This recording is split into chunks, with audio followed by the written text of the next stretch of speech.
Hey, Connor. Okay. Yeah, let's get started. All right. Awesome, man. I'm glad to be here. So, Okay. where would you like me to begin? I don't At know. the beginning. What is your so? Well, I guess- Hey, I tell you what. Why don't you define atheism? okay, cool. And I very well might be wrong because it is a path that I was only down for a very short period of time. But I would define atheism as simply not believing in God, right? The belief. Cool. Assumption that. Cool. We're at now. Now here's the thing. Let me change that to not collecting stamps. Would you ever call in to a show and say that you can debunk non-stamp collecting? Non-stamp collecting. Yeah, like you could you debunk? Let's call someone who doesn't collect stamps a no stampist. Would you call into their show and say that you can debunk no stampism? Well, yeah, all I'd have to do is stamp. I would just have to experience stamping, and that debunks. No. They don't collect stamps, and you claim that you can debunk that. How can you debunk someone who does not believe something, who does not do something? Oh no, I'm not debunking that they do not collect stamps. I could just debunk that stamp collecting does not exist, right? But that's not what they believe. That's not what I said. So this is about whether or not they believe. This is about what their hobby is. I'm not talking about a belief in this sense. So when you say atheism is no more than a religion, when we define religions, religions have tenets and instructions and guides and a worldview and leaders and organization. None of that exists within atheism, right? I see. I mean, you guys do have leaders. You guys. No, we don't. No, we don't. You guys No, we don't. No, we don't. No. That's not what there's no leader of atheism. Not like a pope or a priest or a leader. I'm not a leader of atheism. Like leader. Okay. Trust me. I'm talking about. So when you say that atheism is a religion, what do you mean? Okay. Yeah. And again, I might have a different definition of a religion. I simply see religion as a set of thoughts and beliefs about divinity, right? But atheism, as you've defined it, is someone who doesn't believe in a God. That's not a set of thoughts and beliefs about divinity. That's someone who is not convinced. Right. But that is a thought about divinity. You could not. Oh my God. Then everything is a fucking religion. What a useless definition. Yeah. Well, no. I mean, if you're studying. Now, hang on. It also says in your call screener thing that you're saying it's a religion based on blind assumptions. But if atheism, as you define it, is not believing in God, what's the blind assumption? The blind assumption that you're making is that we are living in a material, objective reality, and that there is something outside of direct experience. So, for example, when you close your eyes, I still exist, right? When you close your eyes, your environment still exists, right?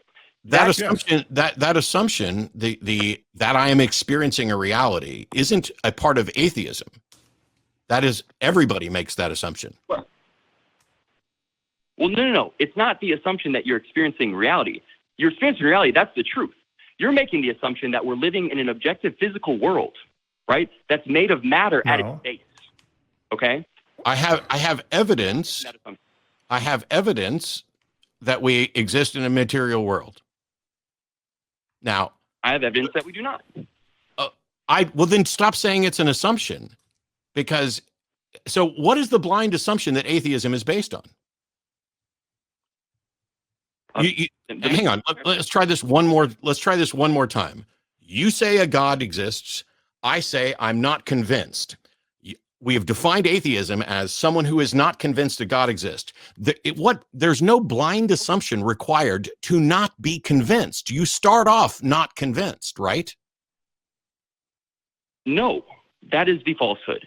No, that's bullshit. You start off not convinced because at the beginning of your life, you cannot even process a concept, which means you cannot have a concept, right? No, this is the thing. Concepts are what are actually holding you back. from realizing the divinity of experience.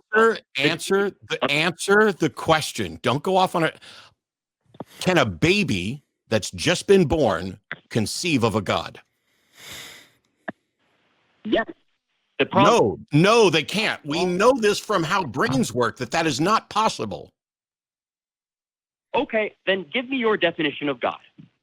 I don't have a definition of God. I react to everyone else's definitions of God. They define a God, and I am either convinced that God exists, or I am not convinced that God exists. It would be stupid and dishonest argument for me to set up a God and knock it down. That's a straw man. You're the one that needs to define the God that you believe in, and then either we're convinced or we're not. Then why don't you listen to my definition of God and see if... I'm happy to listen to your definition of God. What we were talking about was whether or not a baby that's just been born can conceive of a God. And what we know from neuroscience is that that's not possible, and you're saying it is. Do you not see what you're doing? In my definition of a God, a baby can. You are creating a definition of a God. So, you are saying no, Connor, no. So you can sit here and define a God all day long and say that your definition of a God means that babies can conceive of things, and what it proves is that your definition of God is wrong and not attached to reality, because babies can't conceive of God. You're trapping yourself in a giant contradiction. You don't even know what my definition of God is, yet you're denying it. If your definition of God is based on babies can understand it, and we have evidence that says that babies can't understand it, then your definition of God is automatically flawed before we get out of the gate. Yeah. If your definition of God was my God, because my God exists, means that Matt has a vagina, I don't need to know anything more about your God. It's false, because I don't. And if your God is one that you think that babies can understand God, we know that's not true either. So I don't need to hear all of your definition of God, because you already broke it by claiming something that isn't true. No. By you saying that babies cannot understand God, you are creating a definition of God. No, I'm not. No. I'm saying babies can't understand concepts.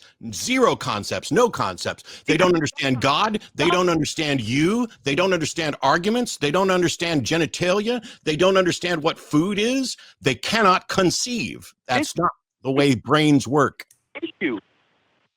You think that God is a concept when it is not. God is Connor, listen. Babies don't understand the concept of a horse. The concept of a horse is independent of whether a horse exists or not. Babies cannot conceive of a God. I did not say that proves that God doesn't exist. I didn't say it had anything to do with whether or not a God exists. Babies don't have the ability to process concepts. I understand that, but what I'm telling you is that you understand. No.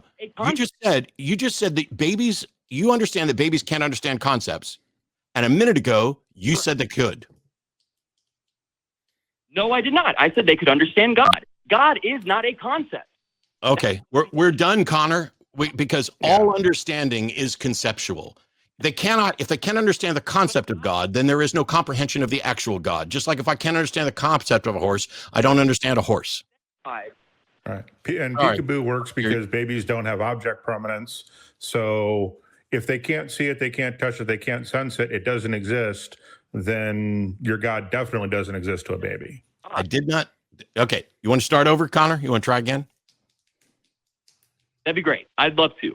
Sure. What God do you believe in? Give me a rough ballpark definition. So, first of all, I want to make it clear that I do not believe in a God. What I am about to tell you is not some belief system. Goodbye, jackass. Thanks for wasting my time.